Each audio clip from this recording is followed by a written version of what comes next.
First ever factory outlet Mukunda jewellery KPHB Kothapet Khammam Somajiguda Hanamkonda.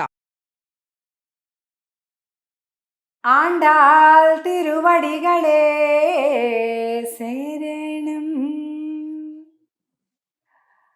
Andal తల్లి పాడిన 30 పాసురాలు తిరుప్పావై దివ్య పాశురాలను రోజుకొక్కొక్క పాసురం చొప్పున చూస్తున్నాం.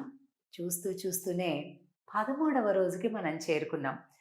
ఈ 13వ పాశురంకి వచ్చేసరికి అల్లకల్లోలం అయిపోయింది నందవ్రజమంతా. ఒక్క 2 వర్గాలుగా చీడిపోయారనమాట గోపికలందరూ. ఏమిటో తెలిసిన, రామ పార్టీ ఒకళ్ళు, కృష్ణ పార్టీ ఒకళ్ళు. మా రాముడే గొప్ప అని ఒక పార్టీ, కాదు మా కృష్ణుడే గొప్ప, రామ జిందాబాద్, కృష్ణ జిందాబాద్. ఇలాగా గోపికలంతా 2 వర్గాలుగా చీలిపోయారు 13వ పాశురం ప్రారంభ సమయానికి. ఎందుకు? 12వ పాశురంలో చివరిలో మనత్తుకినియానై పాడవం నీవాయ్ తిరవాయ్ అని అంటూ శ్రీరాముణ్ణి తలిచారు. ఏమ్మా, మనం కృష్ణుడి కాలంలో ఉన్నాం, మనం కృష్ణుడి కోసం వెళ్తున్నాం, నువ్వు రాముణ్ణి ఎందుకు తలిచావు అంటూ ఒక పార్టీ ప్రశ్నించేసింది. అయ్యేసరికి కృష్ణుడే గొప్ప అని ఒక పార్టీ, ఏమిటి అలా అంటారు, రాముడే గొప్ప అని ఇంకొక పార్టీ. ఇలా 2 పార్టీలు అయ్యాయి. ఏం మాట్లాడుకున్నారో ఈ వేల్టి పాశ్రంలో చూద్దాం.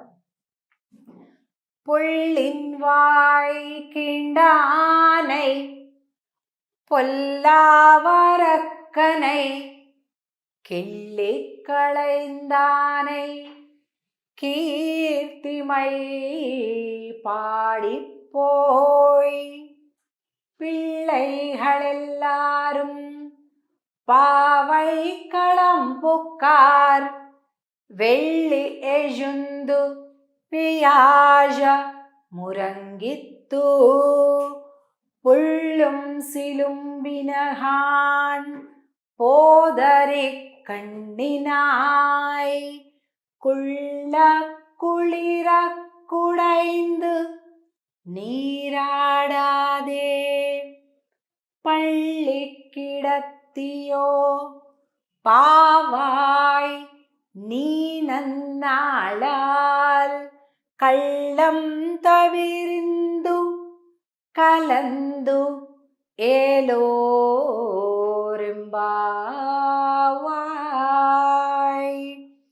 పుళ్ళిన్వాయ్ కీండానై పొల్లావరక్కనే. పుళ్ళిన్వాయ్ కృష్ణుడి పార్టీ ఆమె వచ్చింది. అందరు అబ్బబ్బబ్బ కొట్టుకోకుండా రా అని ఒక వృద్ధ గోపిక, పెద్ద గోపిక వచ్చి, ఎందుకలా కొట్టుకుంటారు, ఆ రాముడైనా కృష్ణుడైనా ఇద్దరు ఒక్కళ్ళేరా, ఎందుకు కొట్టుకోవాల్సిన అవసరం లేదు అని ఒక పెద్ద గోపిక ఇద్దరు పార్టీల్ని సర్దుబాటు చేసి, మీరు ఒకసారి కృష్ణుడిది పాడండి, మీరు ఒకసారి రాముడిది పాడండి, మళ్ళీ మీరు ఒకసారి కృష్ణుడిది పాడండి, మీరు ఒకసారి రాముడి గుణం పాడండి అని ఆవిడ తీర్పునిచ్చింది. సరే, అయితే మేమే ముందు పాడతాం అని కృష్ణ పార్టీ వాళ్ళు. పుళ్ళిన్వాయ్ కీండానై అంటే వీళ్ళు చెప్తున్నారు, ఆ బకాసురుణ్ణి మా స్వామి ఏమి చీల్చి చెండాడు అనుకున్నావు, పరాక్రమంతో చీల్చాడు మా స్వామి కృష్ణుడు అని వీళ్ళు చెప్పారు.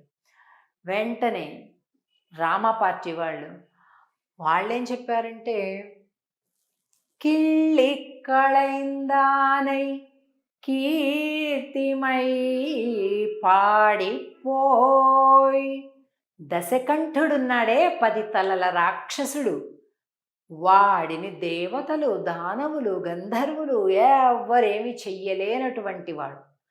ఎందరినో కూడా తన కాళ్ళ కింద, చెప్పు కింద పెట్టేశాడు దేవతలను కూడా. అలాగా తన బల పరాక్రమాలతోటి అన్నింటినీ జయించినటువంటి అంత గొప్ప రాక్షసుడు ఉన్నాడు కదా, 10 తలలు పెట్టుకొని. వాడిని మా రామచంద్రుడు కిళ్ళి కళయిందా అని గిల్లి పారేశాడు. అతని తలలు 10 గిల్లి పారేశాడు. అంటే మీ కృష్ణుడు బకము అంటే కొంగని సంహరించడానికే పెద్ద బలపరాక్రమాలు చూపించాల్సి వచ్చింది, కానీ మా రాముడు చూశాడు, గిల్లేసేసాడు అని చెప్తున్నారు అన్నమాట. பிள்ளைகளெல்லாரும் பாவைக்களம் புக்கார் வெள்ளியழுந்து வியாழமுரங்கித்து అమ్మ పిల్లలందరూ కూడా వచ్చేసాం. అందరూ ఒక దగ్గరికి చేరిపోయాం. కుళ్ళ కుళిర కుడైందు நீராடாதே பள்ளி கிடத்தியோ పావాయ్ నీ నన్నాళాల్. మళ్ళీ ఈ పాసురంలో పుళ్ళుం సిలుంబినగాన్ అంటారు. మనకి 6వ పాసురంలోని మొదటి పదం ఒకసారి పుళ్ళుం సిలుంబినగాన్ వచ్చింది. మళ్ళీ తిరిగి ఈ పాసురంలో పుళ్ళుం సిలుంబినగాన్ పోదు అరి కಣ್ಣಿనాయ్. అంటే ఎంత నేత్ర సౌందర్యం కలిగినటువంటి గోపికంటే చెప్పలేం. వెళ్ళి ఎజుందు వ్యాజ మురంగిత్తు. అదిగో చూడమ్మా, అజ్ఞానము సంతరించిపోయింది, జ్ఞానము ఉదయించింది. అంటే గురువు అంటే ఎవరు? బృహస్పతి. గురువు అస్తమించాడు. ఆయన చార్వాక సిద్ధాంతం చెప్పినటువంటి గురువు అస్తమించాడు. అలాగే శుక్రుడు ఉదయించాడు అని అంటూ ఇట్లాగా గురు శుక్రులు అని చెప్తూ తెల్లవారటాన్ని చీకటి పడటాన్ని చెబుతూ ఆ గోపికను మర్మగర్భంగా అమ్మా దేవతా సమయం లేమ్మా అని చెప్తుందనమాట. కుళిర కుడైందు నీరాడాదే. చల్లటి నీటిలో హాయిగా స్నానం చేద్దాం. ఎందుకంటే కృష్ణ విరహంలో ఉన్నాం మనమంతా కూడా. ఈ కృష్ణ విరహం తగ్గాలి అంటే చల్లటి నీటిలో స్నానం చేయాల్సిందే అని చెప్తుంది. పళ్ళి కిడత్తియో పావాయ్ నీ నన్నాళాల్.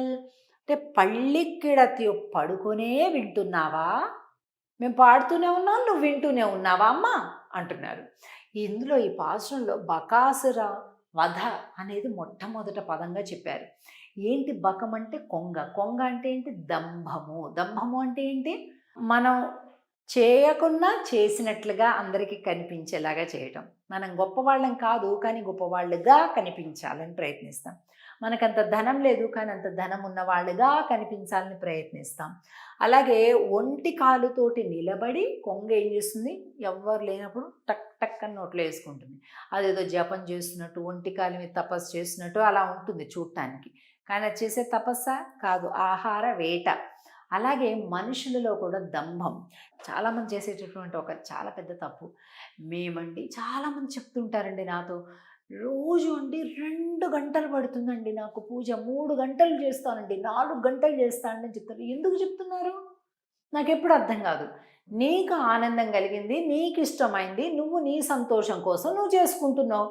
దానికోసం కనిపించిన వాళ్ళకి, కనిపించిన వాళ్ళకి, అడిగిన వాళ్ళకి, అడగని వాళ్ళకి నేను 2 గంటలు చేస్తాను, 3 గంటలు చేస్తాను, ఎవరిని ఉద్ధరించడానికి చేస్తున్నావు? నీకు ఆనందమైంది నువ్వు చేసుకుంటున్నావు, నీకు ఆనందం అవ్వలేదు చెయ్యకు, అంతే. కానీ వీళ్ళు వేరే చేసే పాడు పనులు అయితే అస్సలు చెప్పరు. మళ్ళీ ఏమేమి సంపాదించుకున్నారో అవి చెప్పరు. అవన్నీ నువ్వు జాగ్రత్తగా సీక్రెట్. దేవుడికి ఒక్కసారి కూర్చున్న గంటలు మాత్రం నిమిషాలతో సహా లెక్కబెట్టి వీళ్ళంత గొప్పవాళ్ళు ఎవరు లేరు అన్నట్టు చెప్తారు. ఇది తెలిసి చేసినా తెలియక చేసినా తప్పేనండి.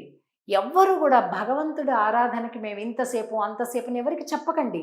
తిరుపతికండి మేము నెలకోసారి వెళ్తామండి, వారానికి ఒకసారి వెళ్తామండి, అప్ అండ్ డౌన్ ఫ్లైట్ అండి, అంత ప్యాకేజ్ అండి. ఎందుకండి ఇవన్నీ? ఎవరికి చెప్తారు?